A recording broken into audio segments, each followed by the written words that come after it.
வணக்கம் மக்களே, welcome back to நேற்று இன்று நாளை. இன்றைக்கி நம்ம சேனலில் ரொம்ப ஹெல்த்தியான ஒரு ரைஸ் ரெசிபி தான் பார்க்க போகிறோம். ஆமாங்க, இன்றைக்கி நம்ம ஸ்டைலில் முருங்கைக்கீரை சாதம் எப்படி பண்ணலாங்கிறத தான் பார்க்க போகிறோம்.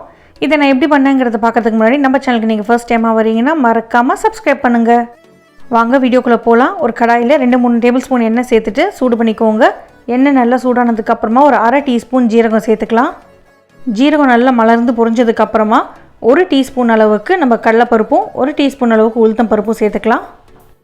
உளுத்தம் பருப்பு கடலைப்பருப்பு ரெண்டும் நல்லா பொன்னிறமாக மாறணும். அது வரைக்கும் எண்ணெயில் வறுத்துக்கிட்டே இருங்க.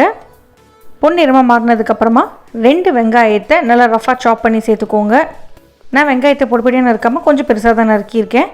இது கூடவே நல்ல ஒரு டேஸ்ட்டுக்கும் வாசனைக்கும் ஒரு 5-6 பெரிய பல்லு பூண்டை நல்லா இடிச்சிட்டு சேர்த்துருங்க. பூண்டை நீங்கள் அரைக்க வேண்டாம், இடிச்சிட்டு சேர்த்தா உங்களுக்கு நல்ல ஃப்ளேவர் கிடைக்கும். வெங்காயம் பூண்டு ரெண்டையுமே நல்லா பச்சை வாசனை போகிற வரைக்கும் வதக்கிக்கலாம். நல்லா வதங்கினதுக்கப்புறமா ஒரு அரை டீஸ்பூன் அளவுக்கு நம்ம டர்மரிக் பவுடர், அதாவது மஞ்சள் பொடி சேர்த்துக்கிறோம். இது கூடவே வெங்காயம் சீக்கிரம் வதங்கிறதுக்கு தேவையான அளவுக்கு உப்பு சேர்த்துக்கலாம். வெங்காயம் அப்படியே டிரான்ஸ்லூசண்ட்டாக மாறி வதங்கினதுக்கப்புறமா ஒரு தக்காளியை நான் பொடிப்படியாக நறுக்கிட்டு சேர்த்துக்கிறேன். இப்போ நீங்கள் சும்மா கீரை பண்ணுறீங்கன்னா தக்காளி தேவையில்லை, பட் நம்மளுக்கு சாதத்து கூட கொஞ்சம் டேஸ்டியாக இருக்கணுங்கிறதுக்காக நான் தக்காளி சேர்த்துருக்கேன். தக்காளி நல்லா வேகணும், அது வரைக்கும் நல்லா கைவிடாமல் கிளறிட்டே இருங்க, இல்லைன்னா அடி பிடிச்சிடும்.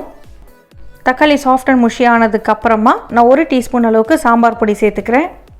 இந்த ரெசிபிக்கு மொத்தமாக நான் 2 ஸ்பூன் சாம்பார் பொடி சேர்த்துக்க போகிறேன். இப்போ 1 ஸ்பூனும் கடைசியாக சாதம் சேர்க்கறதுக்கு முன்னாடி 1 ஸ்பூனும் சேர்த்துக்கிறேன்.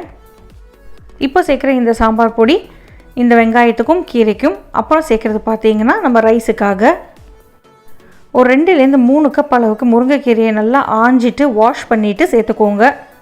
கீரை சேர்க்குறதுக்கு அளவே இல்லைங்க, உங்கள்கிட்ட எவ்வளோ இருந்தாலும் நீங்கள் சேர்த்துக்கலாம். ஏன்னா நீங்கள் எவ்வளோ சாப்பிட்றீங்களோ அவ்வளோ ஹெல்த்தி. அதுவும் முருங்கைக்கீரையை பற்றி சொல்லவே வேணாங்க, அது ஒரு சூப்பர் ஃபுட். இப்போ எல்லா பக்கத்துலேயும் என்ன பண்ணுறாங்கன்னா முருங்கைக்கீரை கிடைக்கலனாலும் முருங்கை பொடி பண்ணி எடுத்துகிட்டு போயிடுறாங்க. முருங்கைக்கீரையில் பார்த்திங்கன்னா அவ்வளோ பெனிஃபிட்ஸ் இருக்குது, சொல்லிகிட்டே போகலாம். அப்பப்போ உங்கள் டயட்டில் கண்டிப்பாக இதை நீங்கள் சேர்த்துக்கணும். முருங்கைக்கீரை சேர்த்துட்டு அப்படியே இந்த வெங்காயத்தோடு கொஞ்சம் நேரம் லோ ஃப்ளேமில் வச்சு வதக்குங்க. ஒரு மூடி போட்டு வதங்கட்டும். உங்களுக்கு நல்லா ட்ரை ஆகிற ஸ்டேஜில் நீங்கள் கொஞ்சமாக தண்ணி சேர்த்துட்டு திருப்பி மூடி போட்டுட்டு கீரை சாஃப்டாக ஆகிற வரைக்கும் நீங்கள் வதக்கி எடுத்துக்கலாம். கீரை நல்லா வதங்கினதுக்கப்புறமா 1 டீஸ்பூன் சாம்பார் பொடி சேர்த்துக்கலாம். இது கூடவே உங்களுக்கு நல்லா காரமாக சாப்பிட பிடிக்கும்னா நீங்கள் கொஞ்சமாக மிளகாய் பொடி கூட சேர்த்துக்கலாம். பட் குழந்தைங்க சாப்பிட்றாங்கன்னா மிளகாய் பொடி அவாய்ட் பண்ணிக்கோங்க, ஏன்னா சாம்பார் பொடியிலேயே காரம் இருக்கும். சாம்பார் பொடி சேர்த்துட்டு 2 வதக்கிட்டு நம்ம சாதம் சேர்த்துக்கலாம். நான் சாதம் ஏற்கனவே குக் பண்ணி வச்சுருக்கேன். இல்லை உங்கள்கிட்ட லெஃப்ட் ஓவர் ரைஸ் இருந்தால் நீங்கள் அதை கூட சேர்த்துக்கலாம். ஒரு 5-6 கப் அளவுக்கு குக் பண்ண சாதம் நான் சேர்த்துருக்கேன். நீங்கள் பச்சரிசி புழுங்கலரிசி எது சாப்பிட்றீங்களோ அதை யூஸ் பண்ணிக்கோங்க. இந்த ஸ்டேஜில் உங்கள் சாதத்தில் உப்பு இருக்கான்னு செக் பண்ணிக்கோங்க. உப்பு இல்லைன்னா தேவைப்பட்டதுன்னா சேர்த்துக்கோங்க, இல்லைனா அப்படியே விட்டுருங்க. கொஞ்சமாக பெருங்காய பொடி சேர்த்துக்கலாம். நல்லா ஒரு தடவை கலந்து விட்டுட்டிங்கன்னா நம்மளோட சாதம் ரெடி ஆகிடும்.